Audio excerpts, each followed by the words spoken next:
It is the year 2007-ish. And I am in a small primary school in the middle of nowhere in mid-Wales.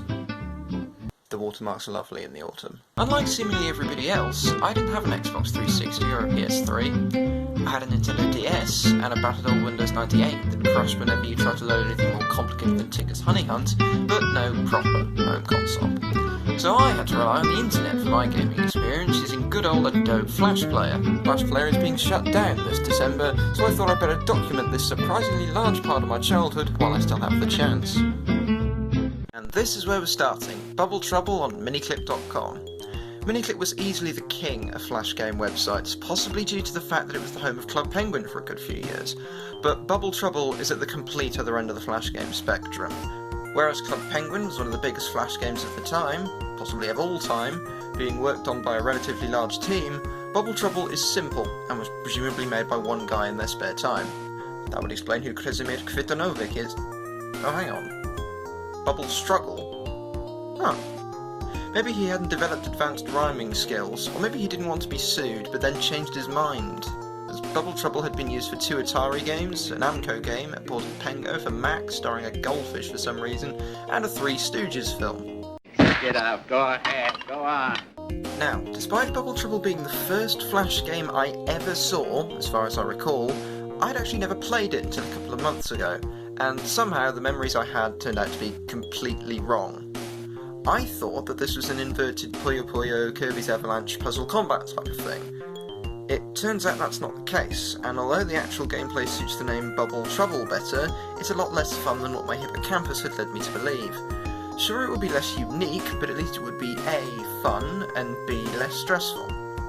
No joke, this is hard and I don't like it. It's a stressful game that I can barely beat and don't have the incentive or patience to try. Next! This is more my speed. Mario's Adventure 2 on Puff Games was, disappointingly, the first Mario game I ever played, despite the fact that it's a piece of garbage with terrible slippery controls that you have to attempt to do precise platforming with. I could get to World 3 when I was a kid, although I can't remember what it was. I know that the world themes change, as the second world is underground, but I can't prove it. It's too hard. This fan-made, awkward, clunky Mario game, which is actually quite well made in the sprite department, direct sprite rips from the DS weren't super easy to do in 2008, as far as I know, is too hard. I can't do it. I do recommend giving this a go, though. There's bound to be people who are better at this than I am. Give it a shot. See Worlds 2 and 3. See what's beyond. Defeat Bowser. Save the Mushroom Kingdom. Fall off one-block gaps and see how I spent about 15 minutes with this game.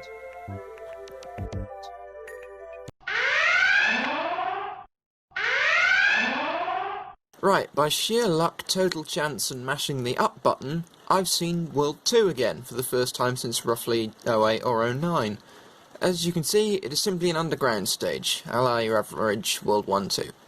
The only thing to note is that when you hit the question mark blocks, they turn the wrong colour.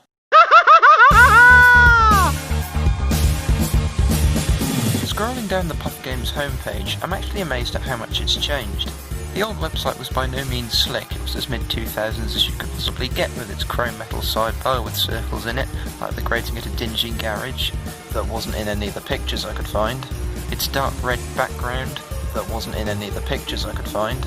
And, most of all, its weird early CGI spherical Muppet head logo with its stern expression. But I prefer it to the surprisingly headache-inducing bright orange and yellow background plastered with images of massive franchises that Puff Games and its creators obviously don't have the licenses to use, like Marvel superheroes, DC superheroes, and weird animated kid show superheroes.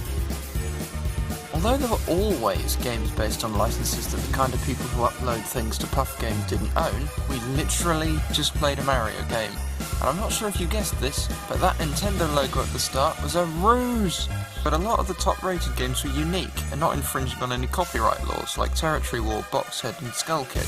I think this is better than what's there now, as instead of being proud that the games they showcased are made in random people's basements after an afternoon of ActionScript and MS Paint, it was simply made by a giant corporation who was simply doing it to make money, putting little to no love into the games.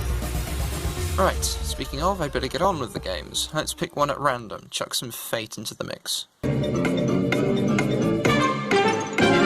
Fat Cat. That's a coincidence, the bourgeoisie must be listening in.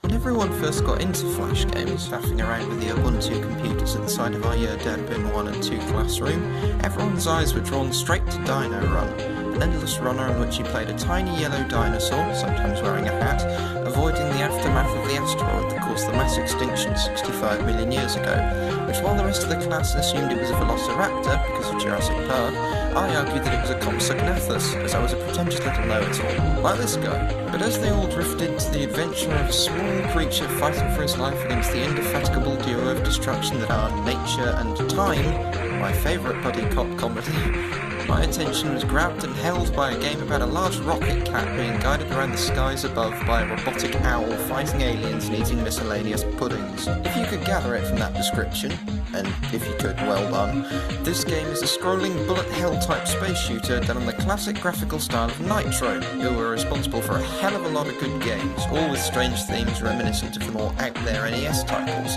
despite the fact they're based in London. You simply shoot the advancing hordes of aliens, blasting them apart with your owl's dual yellow-tinted rapid-fire lasers protecting the cat. The cat isn't defenceless, however, and despite hanging around at the bottom of the screen most of the time, if it eats enough food it can unleash a mega burp, which obliterates everything in front of it, which you need to do to break certain blocks. Nitro's games didn't just have a unique graphical style, they often contained interesting atypical control schemes. Fat Cat follows on with this tradition, with the owl being controlled with the mouse. I use the touchpad, I think they're better than mice, please don't sue me. And the cat with the arrow keys. Oh, the owl and the pussycat. I've never noticed that. That's a weird reference to 1870s English poetry, but then this is Nitrone, so... Other than what I've already mentioned, there's one thing that makes Fat Cat a great game that fills me with happy nostalgic thoughts. Honest to God, it's one of the first things I think of when I think of video game music, more so than world-famous tracks like the themes to The Legend of Zelda or Halo. An impressive feat considering this was a free thing you could play on Internet Explorer that was likely only made by 5 people. All of this rounds out to make an interesting game with beautiful visuals, great nostalgic music, oblique references to nursery rhymes, and a great little game to test your reflexes. My reflexes are absolutely terrible, so I often can't get past level 2. I just crash my rocket cat into the wall and quickly lose all of my lives. If you thought the gameplay footage made Fat Cat look boring and repetitive, that's why. I'm probably not good enough at the game to be allowed to recommend it to people. Not sure why I decided to talk about it then, as if I knew what I was doing, but there we go, I suppose, at least I enjoy it. One last game, I think, and then I should go and do something useful or entertaining for once. Post my TV pilot to the BBC's comedy department, protest against Amazon for not paying their taxes, take up mariachi for acoustic guitar... Right, this is... No, not you. This is... No, not you either, the world's not ready for you yet. Here we are at our final destination, the wonderful, glorious Age of War. With Water Flame's Glorious Morning blaring out all the time and having the background restricted to these Microsoft Paint trees, you'd assume that this game isn't very good. That's where you're wrong and should teach you that good games don't need good graphics. If you're a believer that games are only as good as their graphics, Flash games really aren't going to be your thing. I'd also avoid the NES-focused place this channel will become, some of those look terrible. Age of War is a legendary Flash game, beloved by all who play it. Its premise is simple. You and your enemy get 3 types of troop, a melee fighter, a ranged fighter, and a more powerful melee fighter. You gain gold from defeating the CPU's troops, as you send your forces forward to destroy the opponent's base. Once one side loses their base, the game is over. What separates Age of War from other military strategy games is hinted at right there in the title. Age of War. As you defeat more enemies, you gain XP. You use that XP to evolve. You start out as rock-slinging, club-swinging cavemen and their dino pals, and end up as futuristic imperialists with weapons like dodged blades and super soldiers, key to beating the game. Sadly, the CPU always seems to evolve at the same time as you, so the only way to win seems to be building 4 turrets on your base, waiting for 10 minutes and then spamming super soldiers. Easy peasy, robot murder.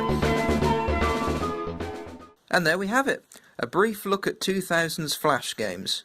You know, these were damn good fun to revisit. I think I'll do it again. Not yet though, crappy Atari 2600 games first.